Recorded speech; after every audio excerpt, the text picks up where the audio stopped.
तुलसीदास जी का सिद्धांत देखिए, हमें जब कोई दयनीय दिखता है तो हमें दया आती है। हम कहते हैं बेचारा, हाय बेचारे के पास वस्त्र नहीं है, हाय बेचारे के पास अन्न नहीं है, हाय बेचारे को माँ पिता ने जन्म के साथ ही छोड़ दिया। तो दयनीय के ऊपर दया आती है। ये तो सब करते हैं कुक्षी वालों, लेकिन शंकर भगवान की आराधना भगवान करते, तुलसीदास जी करते हैं और कहते हैं कि जिनका कुंद के पुष्प और चंद्रमा की चांदनी के समान गौर शरीर है, और जो पार्वती जी के प्रियतम और दया के धाम है, जिनको दीनों से प्रेम है। ये सिद्धांत है तुलसीदास जी का कि वो दीन पर दया नहीं कहते, वो कहते हैं दीन पर प्रेम करो। जिसके ऊपर तुम दया करके उसे बेचारा बनाते हो ना, उसको दया नहीं चाहिए, उसको आपका प्रेम चाहिए। इसी भावना से वात्सल्य ग्राम का निर्माण हुआ है देवियों। नन्ही नन्ही बच्चियां बच्चे वात्सल्य ग्राम के पालने में लोग छोड़ देते हैं, जिनको आंख नहीं, कान नहीं, हाथ नहीं, दिमाग नहीं, और बेटियां छोटी, अगर तीसरी चौथी बेटी पैदा होती हैं तो वात्सल्य ग्राम में एक पालना लगा, वहां बच्चियां छोड़ देते हैं लोग। घंटी बजती हैं तो आके उन बच्चियों को संभालना पड़ता है, और वो वात्सल्य में दया के पात्र नहीं है। हाँ, दीन तो है, पर दीन को दया नहीं चाहिए। वो तभी सीधा मेरू दंड के बल पर खड़ा होगा जब उसे प्रेम मिलेगा, जब उसे वात्सलता मिलेगी, जब उसे स्नेह मिलेगा। इसलिए दया कर करके हमने बहुत वातावरण बिगाड़ा अपने देश, और बहुत सारे लोग हैं जिनको संपैथी गेन करने की आदत पड़ गई। कई बार तो लोग अपनी टांग को मोड़ लेते हैं और बांध लेते हैं। लोग सोचते हैं बेचारे का आधा पैर ही नहीं है, तो दया करके उसको पैसा देते रहते हैं। बाद में जाके वो अपने घर में टांग वांग खोलता है, दोनों हाथों से, दोनों पैरों से बढ़िया चलता है। कई बार लोग काला चश्मा लगा के अंधे बनकर बैठ जाते भीख मांगने के लिए। तो एक ने दिया 2 रुपया, तो उसने देखा कि ये तू तो नहीं है, कल तो यहाँ दूसरा अंधा बैठा था, आज तुम बैठे हो। बोले हाँ, आज मैं बैठा हूं, वो तो फिल्म देखने गया हुआ है। संपैथी गेन करना, बेचारे बनकर, असहाय बनकर लोगों को दिखाना, ताकि उनके अंदर दया पैदा हो जाए और फिर उनको कुछ दान दक्षिणा मिले। ऐसे दयनियों से भारत की गोद लाखों की संख्या में भर गई है। और अगर हम ये दया दया दया वाला मामला ना करते, प्रेम देते, उनको नेह देते, तो फिर वो भी अपने बल पे खड़े होते और उनको मांगने में संकोच होता। और मैं निवेदन कर रही थी, कल मुझे पत्रकारों ने घेर लिया, बोले दीदी माँ क्या हो रहा है, देश में क्या हो रहा है। अरे हमने कहा माँ भारती के लाल है हम, प्रातः जब जागृत होते हैं तो फिर क्या करते हैं, हाथों का दर्शन करते हैं। क्या बोलते हैं, कराग्रे वस्ते लक्ष्मी, कर मध्य सरस्वती, करमूले तु गोविंद, प्रभाते कर दर्शन। और जिस संस्कृति ने सुबह सुबह उठकर हमारे हाथों का दर्शन हमें कराया है, वो संस्कृति कहती है कि तुम्हारे हाथों में ही लक्ष्मी का वास है। यानी जितना अपने हाथों से मेहनत करोगे, उतना ही लक्ष्मी की वर्षा तुम्हारे जीवन में होगी। इसलिए किसी के दया के पात्र मत बनो, परिश्रम करो। और भगवान दया पे, दयनीय पे दया नहीं करते। क्या करते हैं, जाहि दीन पर नेह। कोई दीन दिखाई देता है, उसको प्रेम करो, उसको उठाओ, उसे चलना सिखाओ। ये प्रभु करते हैं, ये प्रभु का स्वभाव है। और हम भगवान के अंशी हैं, इसलिए अंश हैं हम, अंशी के। तो जो अंशी का स्वभाव होगा वही तो अंश का स्वभाव होना चाहिए ना। बताओ ना। तो फिर मेरा निवेदन है कि प्रेम प्यार के हीरे मोती दोनों हाथ लुटाओ, जिसका पकड़ो हाथ साथियों उसका साथ निभाओ। कौन यहाँ 2 बार मरा है, कौन अमर है बोलो, सच्चाई के लिए मौत से हंस के टकरा जाओ। सूरज का रथ देख रहा है साथी राह तुम्हारी, इस धरती पर नई रोशनी नया सवेरा लाओ। इतना सा है सार ज्ञान का, गांठ बांध लो इसको। बात नहीं बनती बातों से, करके कुछ दिखलाओ। बात नहीं बनती बातों से। और सबसे पहले वंदना, पहली चौपाई क्या है, वंदं गुरु पद पदम परागा, सुरुचि सुबास सरस अनुरागा।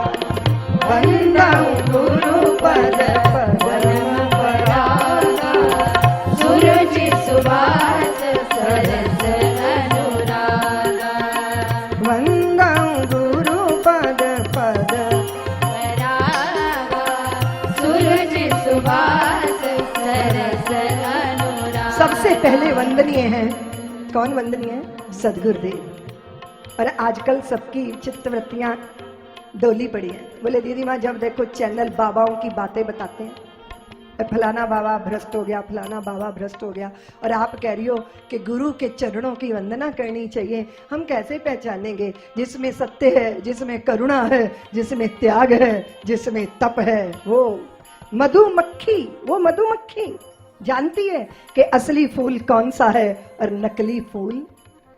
सोलोमन एक राजा था, उसने अपनी रानी से कहा कि मेरे एक हाथ में नकली फूलों का गुलदस्ता है और एक हाथ में असली फूलों का गुलदस्ता है, दोनों का रंग रूप एक था, बताओ रानी असली फूल कौन से हैं? तो रानी ने कहा सोलोमन जरा भवन की खिड़कियां खुलवा दीजिए और जरा रोशनी करवा दीजिए। फिर थोड़ी देर बाद उसने कहा कि आपके सीधे हाथ में असली फूल है। सोलोमन ने कहा तूने कैसे पहचान लिया?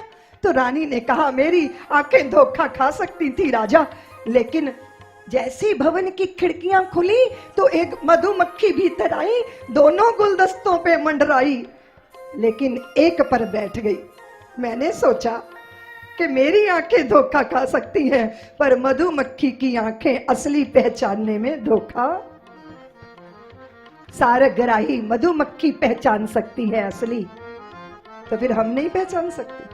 सारग्राही बनो। बिना गुरु के त्राण नहीं है। और कदाचित अगर गुरु भाव हमारे को चित्त के अंदर शिष्य भाव प्रबल हो गया तो सबसे पहली गुरु कौन है? कौन है? त्वमेव माता च पिता त्वमेव बंधु च सखा। हमने तो ईश्वर में भी पहले माँ को देखा। अरे इसको मत छुओ बेटा, ये गंदी चीज है, छी छी छी छी छी। अरे इसको मुख में नहीं डालते। शुचि अशुचि का, मलमूत्र का बोध कराने वाली कौन है? बोलो ना। गूंगे को वाणी देने वाली, लंगड़े को चलना सिखाने वाली, जिंदगी का मर्म सिखाने वाली सबसे पहली गुरु।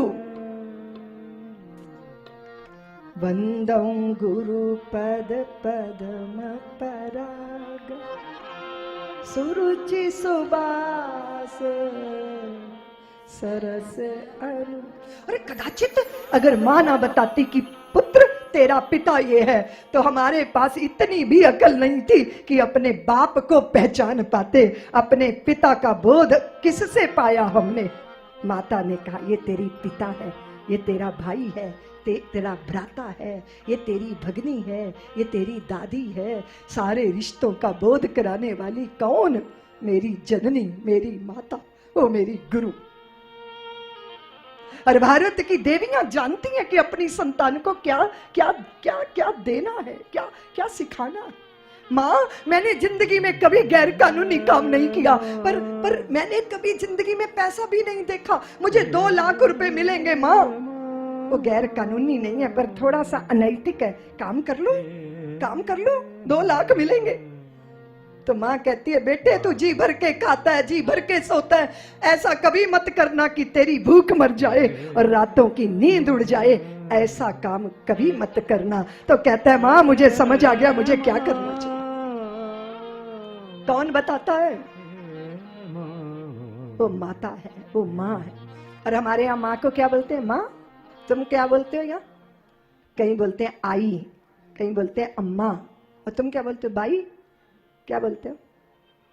हाँ, मॉडर्न वाली तो मम्मियां बुलवाती हैं अपने को, मम्मी।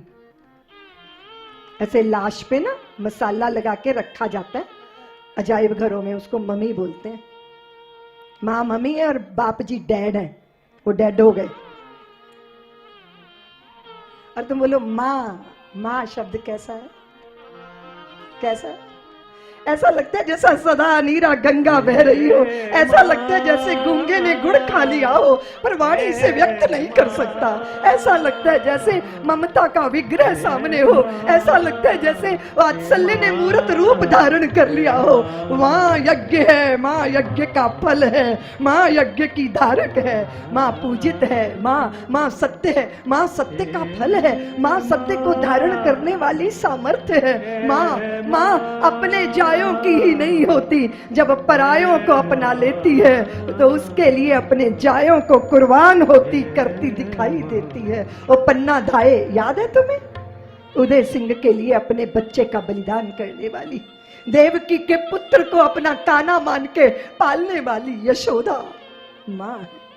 ये मां स्वरूप अद्भुत है। बस उसी माता की झांकी को श्री सर्व मंगला पीठम में स्थापित करना है, जिसके लिए गली गली साध्वियां तुम्हारे आंगन में द्वार खटखटा रही हैं कि अरे अपनी पवित्र मंगल शिला अर्पित कर दो, क्योंकि आने वाले युग में स्त्री को मां होने का मर्म समझना पड़ेगा।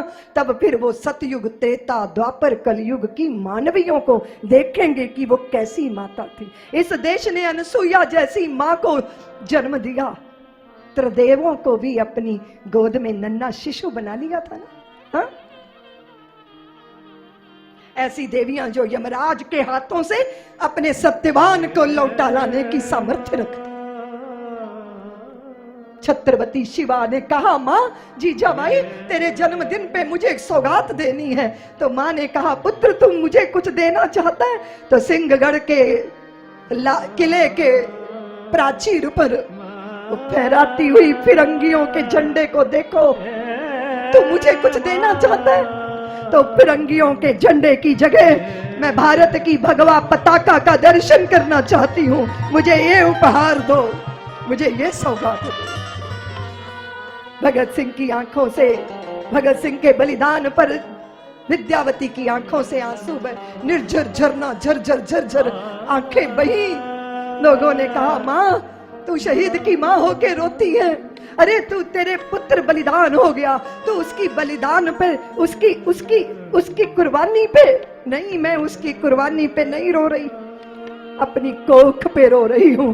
कदाचित मेरी कोख ने एक और भगत सिंह को जन्म दे दिया होता तो मैं उसको भी देश के चरणों में समर्पित कर देती। यत्र तत्र सर्वत्र जहां दिखाई देती है वहां भारत की मां गुरु बनी दिखाई देती है। इसलिए जिंदगी के मर्म को कौन जानता है? जिसकी माता जननी बनी और फिर गुरु बनकर उसने अपनी संतानों को पाप पुण्य का बोध कराया। तो प्रथम माता कौन हुई? बंदौ गुरु पद पद्म परागा, सुरुचि सुवास सरस अनुराग। और कदाचित अमीय मूर मैं चूरण चारू, समन सकल भव रुज परिवारू। सदगुरु के चरणों की धूल वो अगर मिल जाए, और फिर ऐसे सदगुरु मिल जाए। लोग कहते हैं कि सदगुरु कौन होते हैं? जो मिटा दें और जो बना दें। और शिष्य कौन होता है? जो मिटने को तैयार हो जाए और बनने को तैयार हो जाए। तैयार हो मरने को और तैयार हो बनने को।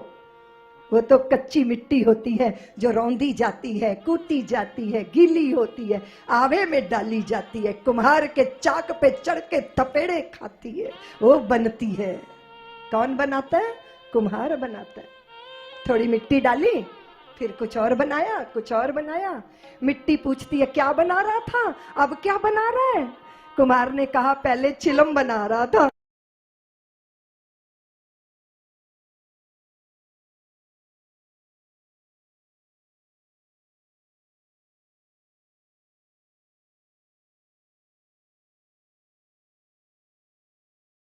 हो जाएगा। तेरा विचार बदला पर मेरा संसार बदल गया, मेरी दुनिया बदल गई। वो शिष्य जो मिटने को और बनने को तैयार होता है, वो चढ़ता है सदगुरु की साधना के चाक पे गीली मिट्टी का लोंडा बनकर। और वर्षों वर्षों वर्षों की प्रक्रिया होती है बनने की, फटाफट नहीं बन जाते। इधर से चुराया, उधर से चुराया, कथाकार बन गए, ये तो आसान है। लेकिन जिंदगियां मुश्किल में बनती हैं और जीवन बनते हैं तपश्चर्या की आग से गुजर के। और सदगुरु की उस सदगुरु क्या कहते हैं? तुम अपने आप से ऊपर उठो, परहित में लगो, देह मरण धर्मा है, लेकिन तुम अविनाशी तत्व हो। ये क्या मिलती है सदगुरु की वाणी से? दृष्टि मिलती है। और तुम्हें पता है ना कुक्षी वालों, नजर बदल गई तो नजारे बदल गए, किश्ती का रुख बदला तो किनारे बदल गए। ऐसे ही अपने सदगुरु से दृष्टि पाई थी नामदेव ने। एक कुत्ता आया, रोटी उठा के चल दिया, तो वो उसको मारने के लिए डंडा लेके नहीं दौड़े, उसके पीछे घी का कटोरा लेके चलने लगे। नामदेव ने बनाई रोटी, कुत्ते ने उठाई, पीछे घी का कटोरा लिए जा रहे। प्रभु रूखी तो ना खाओ, थोड़ा घी भी लेते जाओ। कैसी शक्ल बनाई तूने स्वान की, मुझे ओढ़नी उड़ा दी इंसान की। ये दृष्टि है, कहां से मिलती है? बोलो ना, सदगुरु की वाणी से मिलती है। हाँ? अरे कितनी सुंदर हो। उसने कहा अच्छा, मुझ वैश्या के रूप में उलझ गए? तो बादशाह राम ने कहा नहीं, तुझे नहीं, तेरे रूप को नहीं, तेरे तसव्वुर को नहीं, मैं तो तेरे बनाने वाले की कला को देखकर मुग्ध हो गया। दृष्टि सदगुरु से मिलती है, और वो दृष्टि जगत को नहीं देखती, जगत के पीछे छिपे जगदीश्वर को देखती है। अब न कर पर्दा ए पर्दा नशी, हमने दर पर्दा तुझे देख लिया। तेरे दीदार की थी दिल में तमन्ना, सो तुझे लोग देखेंगे वहां, हमने यही देख लिया। तू हम नजरबाजों से छिप ना सका ए जाने जहां, तू जहां भी जाके छिपा हमने वहीं देख लिया। ये है वो दृष्टि। श्री गुरु महाराज के चरण नखों की ज्योति मणियों के प्रकाश के समान है। उसमें दाहकता नहीं है, उसमें प्रकाश। जिसके स्मरण करते ही हृदय में दिव्य दृष्टि उत्पन्न होती है। सदगुरु का काम है सिर्फ दृष्टि देना। हमने इस अद्भुत विधा को देखा है। अभी अभी बात कर रहे थे सोहन जी कलकत्ता की रामकृष्ण परमहंस की।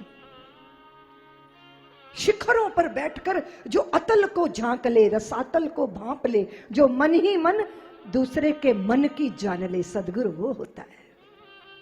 नरेंद्र के भीतर जो विवेकानंद को पहचान ले, वो सदगुरु होता है।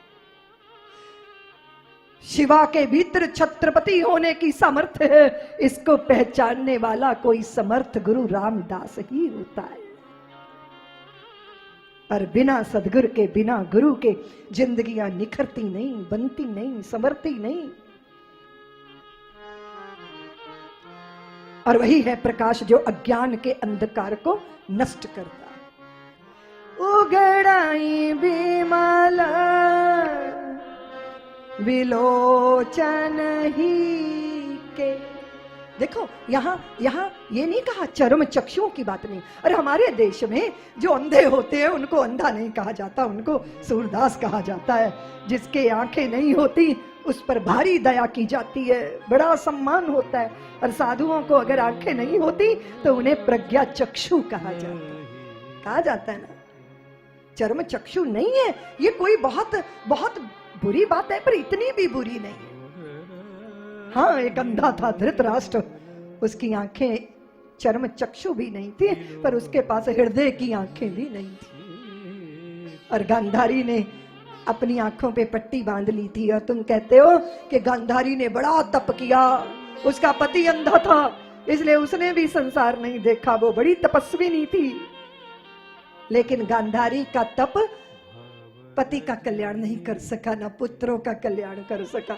ये कैसा तप जो अपनों का कल्याण न कर सके? ये तामसी तप है। गांधारी ने त्याग की भावना से आंखों पे पट्टी नहीं बांधी थी। गांधारी के चित्त में क्षोभ पैदा हो गया था, क्योंकि उसको रूप था, लावण्य था, सौंदर्य था।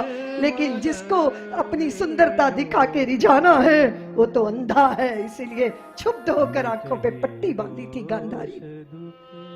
और अगर गांधारी ने आंखों पे पट्टी ना बांधकर धृतराष्ट्र को सत्य का दर्शन कराया होता तो धृतराष्ट्र को संजय से आंखें उधार लेने की जरूरत ना पड़ती। जिस पक्ष पे पति ना देख सके, उस एंगल, उस दृष्टिकोण से, उस तरफ से, उस पक्ष से पत्नी दिखाती है कि ये अच्छा नहीं है जो तुम कर रहे हो, ये ठीक नहीं है। पुत्र काल कवलित हो गए। अंधा होना बुरा नहीं होता, लेकिन अगर प्रज्ञा की फूट जाए तो नयन ज्योति अंध थी, हृदय की आंख बंद थी, चाह दर्शनों की किंतु दिव्य दृष्टि मंद थी। अदूर को अदृश्य निराधार देखते रहे, पार में खड़े खड़े अपार देखते रहे। और सदगुरु की कृपा से दिव्य दृष्टि मिलती है, हृदयों को प्रकाश मिलता। उगरई विमल विलोचन ही के, मिटाई दोष दुख भव रजनी के। इस सदगुरु की कृपा से होता। और श्री रामचरित रूपी मणि और माणक्य, कैसा अद्भुत गुप्त खजाना है ये। और वो गुप्त खजाना दिखाई देने लगता है, अंतर में ही अंतर्यामी है। इस सदगुरु की कृपा से दिखाई देने लगता है अंतर्दृष्टि। और बहुत सारे लोगों को अंतर्दृष्टि होती है, कईयों के बाहर की नहीं होती पर भीतर की। सूरदास जी की आंखों से जब तक हम श्याम सुंदर का दर्शन नहीं कर लेते तब तक हमारे चित्त को तृप्ति होती ही नहीं। सूरदास की कारी कामर चढ़ो न दूजो रंग। बड़ी अद्भुत महिमा है सदगुरु की महिमा, गुरु ज्ञान की महिमा गाई है। और फिर प्रभु के नाम की महिमा गाई है, राम से बड़ा राम का। और राम के नाम की महिमा को तो हमने देखा है ना, पत्थर तर गए थे ना, राम नाम अंकित पत्थर। और भगवान ने देखा कि अरे इतने सब प्रयत्न कर रहे हैं, प्रयास कर रहे हैं, कुछ हमें भी तो करना चाहिए। एकांत में गए, एक पत्थर उठा के सागर में छोड़ा तो वो डूब गया। भगवान ने इधर उधर देखा कि किसी ने देखा तो नहीं तो बड़ी भद्द हो जाएगी। फिर दूसरा उठा के छोड़ा, वो भी डूब गया। तीसरा उठा के छोड़ा, वो भी डूब गया। भगवान ने पीछे मुड़कर देखा तो मुस्कुराते हनुमान जी खड़े हैं, मुस्कुरा रहे हैं, गर्दन हिला रहे हैं। प्रभु बोले हनुमान कब से खड़े हो?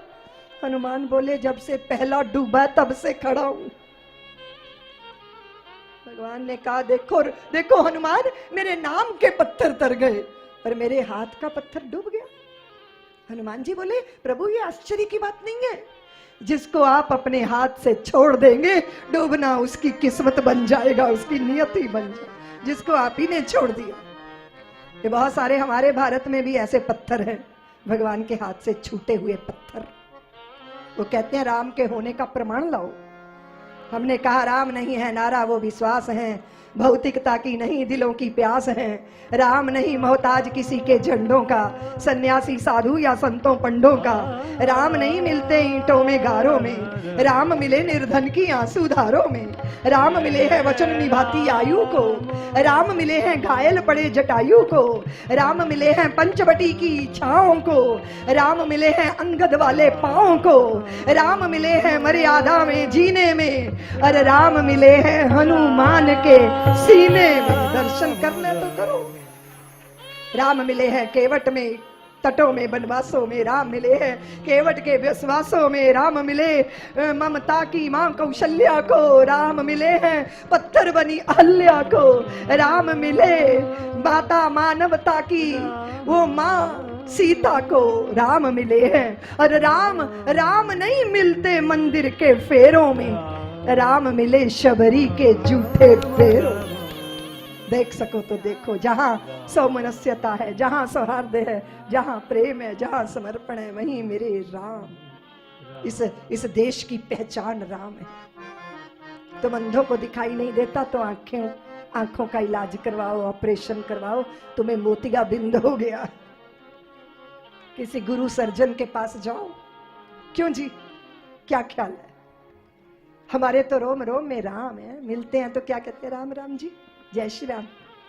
और जिसका मुंह नहीं देखना होता है वो मत्थे लग जाता है, तो हाय राम आज रोटी भी मिलेगी पता नहीं कह रहा। मनहूस आदमी सुबह सुबह मत्थे लग गए।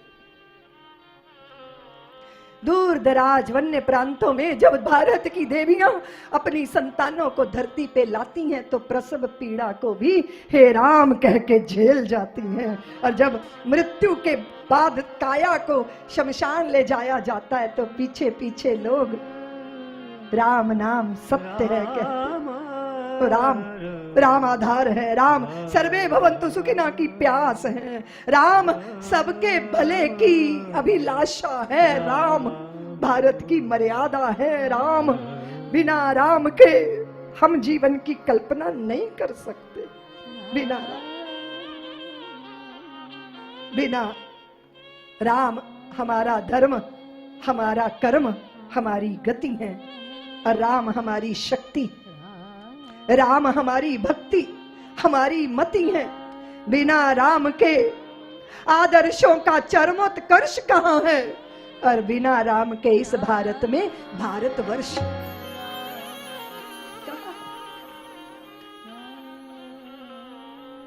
तो फिर चित्त में भाव आया, तो मैं बात कर रही थी, ये गली गली गांव गांव जब घूमे थे श्री राम जन्मभूमि के, सोहन जी कह रहे हैं 15 साल बाद आई हो दीदी माँ, तब आई थी, एक बात लेकर आई थी। क्या कहने आई थी कि राम जी का मंदिर हमें अयोध्या में बनाना है, वहां राम लल्ला हमारे टाट में बैठे हैं। अच्छा लगता है कि हम जो है वो मार्बल की बढ़िया कोठियों में विराजे और हमारे आराध्य टाट के मंदिर में।